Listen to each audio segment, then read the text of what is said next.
I joined the swim team last fall. I wasn't really into sports, but I figured it'd be a good way to stay in shape and maybe meet people. My parents were always bugging me about doing something constructive, so it felt like a win-win. Coach G ran the team. From the first practice, it was obvious he was different from other teachers or coaches. He wasn't the type to give you pep talks or care if you liked him. He'd tell us we were weak, lazy, and too comfortable with losing. He said the only way to succeed was to burn away that softness. I didn't totally get what he meant, but everyone else seemed to. He did this thing where he'd push us into doing weird challenges, like holding our breath until we almost passed out, or swimming full speed in the pitch dark during night practices. He'd call it mental conditioning. The first time I thought it was just to shake things up, but it happened more and more. If anyone complained, he'd rip into them for not being serious. At first, I went along with it. Everyone did. Some of the stuff seemed harmless, even kind of fun in a messed up way, like sneaking into the pool late at night to practice without anyone knowing. It felt like a secret club, and I was starting to feel like I actually belonged somewhere. Then he brought out the black water. It was after practice one night.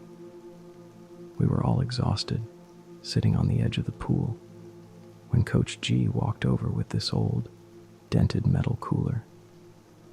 He didn't say much, just pulled out these plain bottles filled with black liquid. It looked thick, almost like syrup, and it smelled awful, like rotten eggs and rust. He passed them out one by one and said, "This is what separates winners from everyone else. You want to win? Drink it." I stared at the bottle for what felt like forever. Nobody wanted to go first, but Coach G just stood there watching us.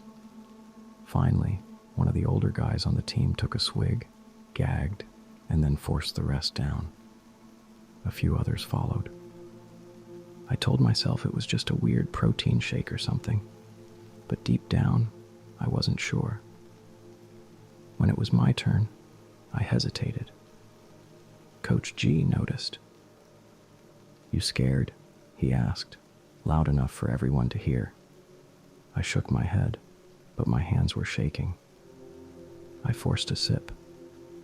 It was worse than I imagined, bitter and metallic, with this aftertaste that stuck to my tongue. I wanted to spit it out, but I didn't. I couldn't. That night I couldn't stop thinking about it. I didn't get sick, but something about the whole thing felt wrong. After the first time, the black water became a regular thing. Not every practice, but often enough that it felt normal. Coach G never explained what it was, and none of us asked. We just drank it and tried not to think about it. The team started winning everything. Meets we shouldn't have stood a chance in. We crushed. Even the weaker swimmers were faster, more focused. Everyone said it was because of Coach G's mental conditioning, but I knew it wasn't just that. At some point, Coach G started treating some of the guys differently. He'd call them out during practice, not to humiliate them like usual, but to praise them in this weird, almost conspiratorial way. "That's what I'm looking for," he'd say, like they'd passed some secret test. He'd give them extra time after practice, talking to them while the rest of us were told to leave. I wasn't one of those guys. Not at first. The divide between the inner circle, as we started calling it, and the rest of us got more obvious. The inner circle had privileges, shorter practices, fewer punishments when they messed up, and sometimes they'd skip the black water altogether. The rest of us just followed orders, hoping to prove ourselves. One night, after a meet, Coach G called a team meeting in the locker room. We were all there, sitting on the benches, when he brought out the cooler again. But this time, there were only a few bottles inside. "This is it," he said, holding up one of the bottles. "The last batch." Everyone started whispering, but he slammed the cooler shut and told us to shut up. "You don't need to know the details," he said. "Just know this. It's running out. And if we're going to keep winning, we're going to need more." One of the inner circle guys asked what he meant. Coach G just smiled. "It's not something you need to worry about yet. But when the time comes, I'll let you know what needs to happen." The way he said it made my skin crawl. That night, I couldn't stop thinking about what he meant by more. It didn't make sense. I thought about quitting, but the team was on a winning streak, and I didn't want to be the only one to back out. I told myself I was overreacting, but deep down, I knew something was wrong. A few nights after Coach G's speech about the black water running out, someone knocked on my window around midnight. At first, I thought I imagined it, but then it happened again. 3 slow taps, like whoever it was didn't care if they woke anyone up. I pulled the curtain back and saw James standing there. He was one of the senior guys on the team, practically Coach G's right-hand man. His face was shadowed in the streetlight, but I could tell it was him. I opened the window, and before I could say anything, he motioned for me to come outside. I threw on a hoodie and stepped out into the cold. James didn't say anything, just nodded for me to follow him. We walked down the block in silence, our footsteps echoing on the empty street. Finally, he said, "You've been quiet lately?" I didn't know what to say. I shrugged, tried to brush it off, but he wasn't buying it. "You don't think I notice?" he said. "I see how you look at Coach, at the team." I started to deny it, but he cut me off. "It's okay to have doubts," he said. "Everyone does at first." We turned a corner, and he stopped walking. He stood there, looking down the empty street, like he was thinking about something. "It's not easy, you know, what we do." He didn't elaborate, but I could feel the weight of his words. I wanted to ask him what he meant, but something about the way he said it made me hesitate. James turned to me, his expression unreadable. "You just have to trust the process. Trust Coach. He sees things in people. He's seen something in you, or you wouldn't still be here." I didn't know what to say to that. He took a step closer. "Look, we're all in this together. No one's going to leave you behind, but you've got to pull your weight. Understand?" I nodded, even though I wasn't sure I did. James clapped me on the shoulder. "You'll get it eventually," he said. "You just need a little push." He walked me back to my house, not saying another word. When I got inside, I locked the door and stood there for a long time, staring at the dark street outside. The team was starting to make me feel anxious, but we were winning so often that I brushed aside all the weird stuff. Then we lost an important regional competition. It was close, so close we thought we had it. But in the final relay, Nate, one of the newer guys, botched his turn. He was supposed to flip off the wall clean, but he panicked and missed his push. It cost us just enough time for the other team to beat us. The walk back to the locker room was dead silent. Nate was in the back, staring at the floor, while everyone else avoided looking at him. I figured Coach G would tear into him the next day, but I was wrong. As we were changing, Coach told everyone to gather in a circle. He grabbed one of the metal chairs from the corner, dragged it to the center of the room, and pointed at Nate. "Sit," he said. Nate hesitated, but Coach snapped, "Now." He sat. His face was pale and his hands were shaking. Coach stood over him, pacing back and forth like he was deciding what to say.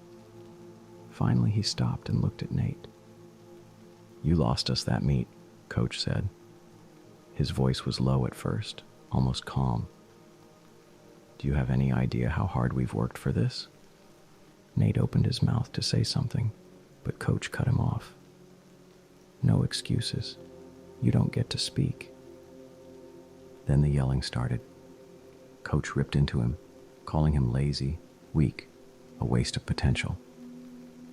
He said Nate didn't deserve to be on the team, that he'd failed all of us. His voice got louder and louder until it felt like the walls were shaking. After a while, the inner circle joined in. They didn't need to be told. One of them stepped forward and started yelling, and the others followed. "You're a joke," one of them said. "How did you even make the team?" another added. I stood there, staring at the floor, hoping it would end. But Coach wasn't done. He turned to the rest of us and said, "Your turn.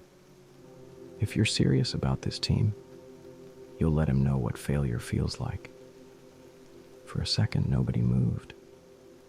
Then someone stepped forward, a guy I'd never heard raise his voice before, and started shouting at Nate. After that, everyone else followed. Some of them seemed hesitant, but others went all in, yelling things I knew they didn't mean. When it was my turn, my chest felt tight, but I stepped forward anyway. I said something. I don't even remember what. I just wanted it to be over.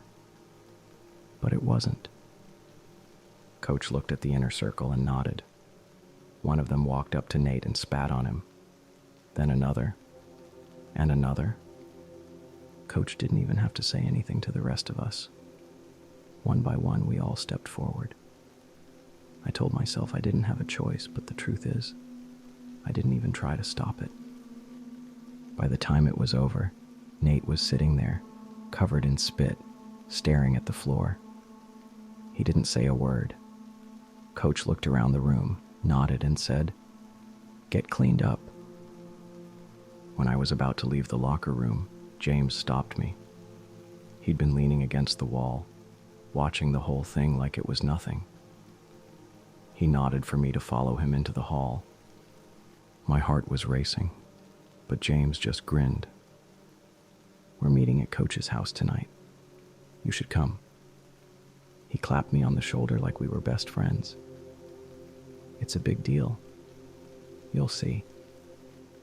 He didn't wait for me to answer, just walked off. I stood there for a long time, staring at the empty hallway, feeling like the ground had dropped out from under me. Coach G's house was on the edge of town, hidden behind a row of trees. I took the bus to get there, then walked the last few blocks. When I finally saw the house, it was almost pitch dark. The porch lights were off, and there weren't any cars in the driveway, just Coach's big Econoline van parked near the garage. The garage door was open, and I could see James and the rest of the inner circle moving around inside. They were packing the van with all kinds of stuff: shovels, wheelbarrows, and big plastic containers that looked like water tanks. I walked up, trying to figure out what was going on. James spotted me first. He grinned and tossed something in my direction.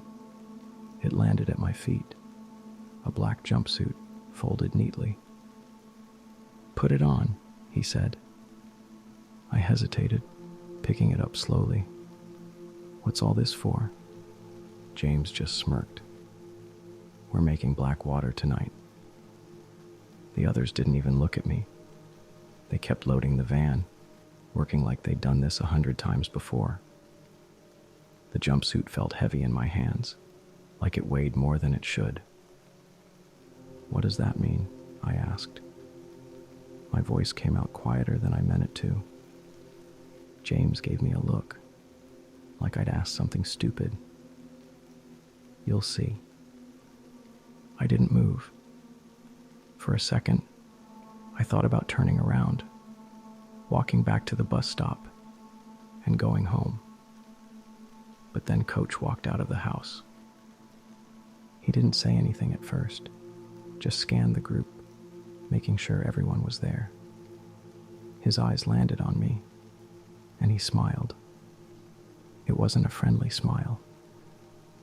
"Glad you could make it," he said. That was it.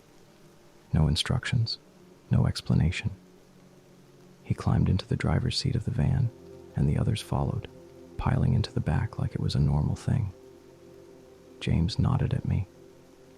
I put the jumpsuit on over my clothes, climbed into the van, and squeezed into a seat near the back. The engine roared to life, and we pulled out of the driveway, heading into the dark. The van pulled into a small cemetery just outside of town. There weren't any gates or lights, just rows of headstones barely visible in the moonlight. Coach turned off the engine and sat there for a moment before speaking. "This is where it starts," he said. "You're either in or you're out. If you're out, you'll wish you weren't." No one said anything. The inner circle started climbing out of the van like they already knew the drill. I hesitated, but James motioned for me to follow. They led us to a freshly dug grave near the back of the lot. The dirt was still loose, and there was a small headstone at the top. No one said anything, but I could feel the tension in the air. Coach handed out shovels, and without a word, the inner circle started digging. The sound of metal hitting dirt echoed through the cemetery. I stood there, gripping my shovel, until James nudged me. "Start digging," he said. My hands were shaking, but I did what he said. The dirt was heavy and cold, and every time I tossed a shovelful aside, I felt sicker. After what felt like hours, we hit the coffin. Coach crouched down and pried it open with a crowbar. Inside was the body of a child, wrapped in a white sheet. It was so small, so fragile looking. I froze, unable to move or breathe. "Pick it up," Coach said, looking at James. James climbed into the grave and lifted the body like it was nothing. He carried it back to the van, and we followed. I wanted to run, but my legs wouldn't move. Back at Coach's house, they carried the body into the garage and laid it on a metal table. The inner circle stood around it, silent. Coach grabbed a knife from the workbench and turned to me. "Do you know why we're doing this?" he asked. I shook my head. "Vital energy," he said. "It's still fresh. If we don't take it now, it'll be wasted. This is what makes winners. This is what makes us unstoppable." The room was spinning. I wanted to throw up, to scream, to run, but I couldn't do anything. I just stood there as Coach pulled back the sheet and cut a strip of flesh from the child's arm. He held it out to me. "Go on," he said. "Be part of the team." I shook my head, but James stepped closer. "We all did it," he said. "It's how you prove you belong." The pressure was crushing. My chest felt like it was going to explode. My hand reached out, almost on its own, and I took the strip of flesh. It was warm and slimy, and the smell made me gag. I closed my eyes and forced it into my mouth. The taste was worse than I could have imagined. Bitter and metallic, like the black water but 100 times stronger. I swallowed it quickly, trying not to think about what I'd just done. Coach nodded, satisfied. "Good," he said. The rest of the night was a blur. They dismembered the body, cutting it into pieces and pulverizing it with hammers and saws. Every sound made my stomach turn, but I didn't say a word. They mixed the pieces into giant vats of water, stirring it until the liquid turned a dark, cloudy red. Coach didn't help. He just stood there, leaning against the workbench, watching with this gleeful, almost childlike expression, like he was enjoying a show. The inner circle worked methodically, like they'd done this 100 times before. James caught me staring at one point and gave me a small, knowing smile. I looked away. By the time it was over, the garage smelled like blood and decay. The vats of black water were ready, and Coach clapped his hands together like he couldn't be more pleased. "Good work," he said. "We're ready for the next meet." A few weeks later, as we were prepping for the next meet, Coach brought out the cooler with the black water. The memory of that night was still fresh in my head. There was a new guy on the team. His name was Ryan. He'd just joined the team that week, and he still had that nervous, eager-to-please energy that made him an easy target. Ryan hesitated when Coach handed him a bottle. He looked at it like he wasn't sure if it was a joke. "What is this?" he asked, glancing around at the rest of us. I stepped forward before anyone else could say anything. "Just drink it," I said. He frowned. "It smells weird." "It's part of the ritual," I said, trying to sound casual. "We all do it. It's for the team." Ryan looked at the bottle again, his hands shaking. For a second, I thought he was going to refuse, but then James chimed in. "You want to win, right?" James said. Ryan nodded slowly. "Then drink it," I said. He did. He gagged and almost spit it out, but he forced it down. I didn't say anything, just patted him on the back and walked away. The meet went perfectly. Better than perfectly. We didn't just win. We destroyed the competition. Ryan swam like he'd been on the team for years, and the rest of us were faster and more synchronized than ever. Afterward, Coach took us all out for hamburgers. It was the first time I'd ever seen him in a restaurant, and he actually looked like he was enjoying himself. He laughed, cracked jokes, and even bought milkshakes for the whole team. By the time we left, I almost believed that everything was normal. As we were walking out, Coach pulled me and James aside. He waited until the rest of the team was out of earshot before speaking. "I've got something I need help with," he said. "A special project. Something only my best guys can handle." James nodded immediately. "We're in." I didn't say anything, but Coach didn't seem to notice. "Good," he said. "Come by my place tonight. Don't be late." He clapped us both on the shoulders, then walked off like it was no big deal.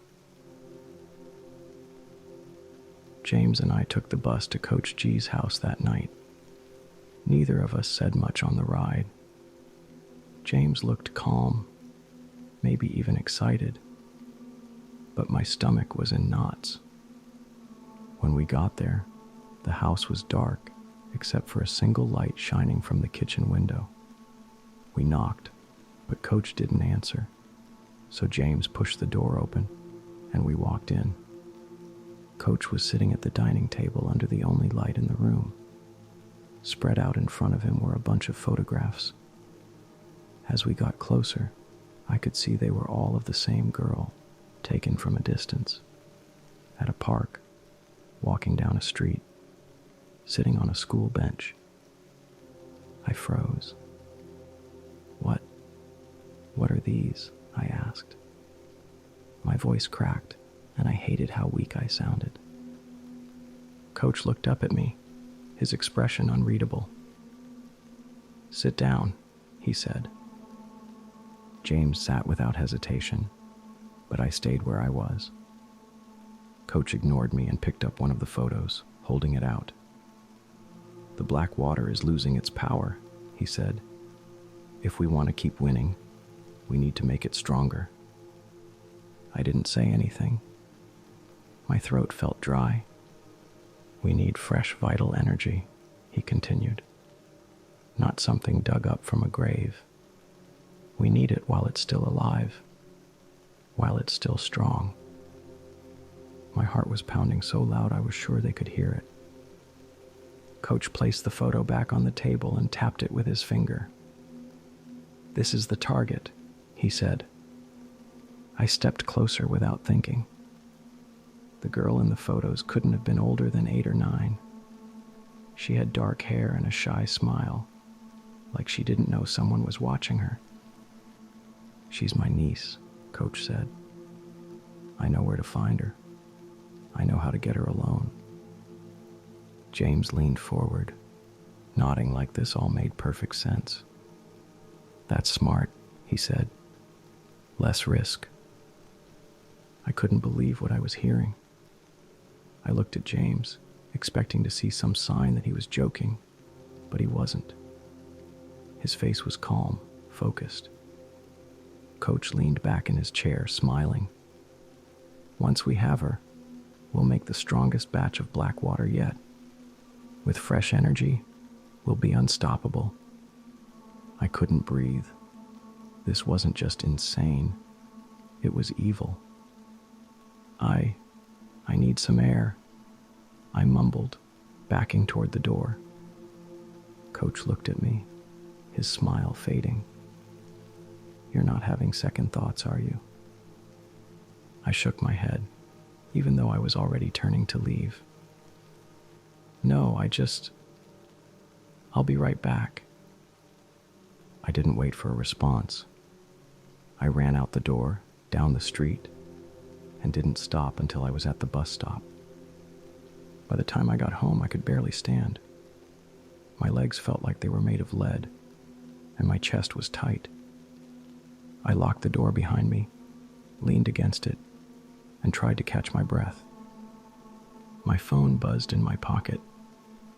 I pulled it out, thinking it might be James. Instead, it was a text from Coach. When I opened it, my stomach dropped. It was a photo of me at the garage, grinding the body from the graveyard. The text underneath said, "Don't forget where you belong." I quit the team the next day. I didn't give an excuse, didn't even try to explain. I just stopped showing up.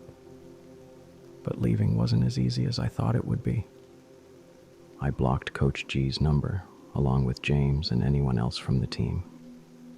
For a while it was quiet. I thought maybe I'd gotten away with it. But then the texts started coming. At first they were just short, cryptic messages from unknown numbers. "You don't get to walk away." Or, "Winners don't quit." Sometimes they'd attach pictures, grainy shots of me walking home from school or sitting in my living room, taken through the window. And then there's the van. Coach's big Econoline van. I see it parked down the street sometimes, or driving past my house late at night. It never stops, but I know it's him. I can't tell anyone. Who would believe me? If I tried to explain, the pictures Coach has would ruin me. My parents, my friends, my whole life. It'd all be over. Every time I close my eyes, I see that garage, the vats of black water, the photographs on the table.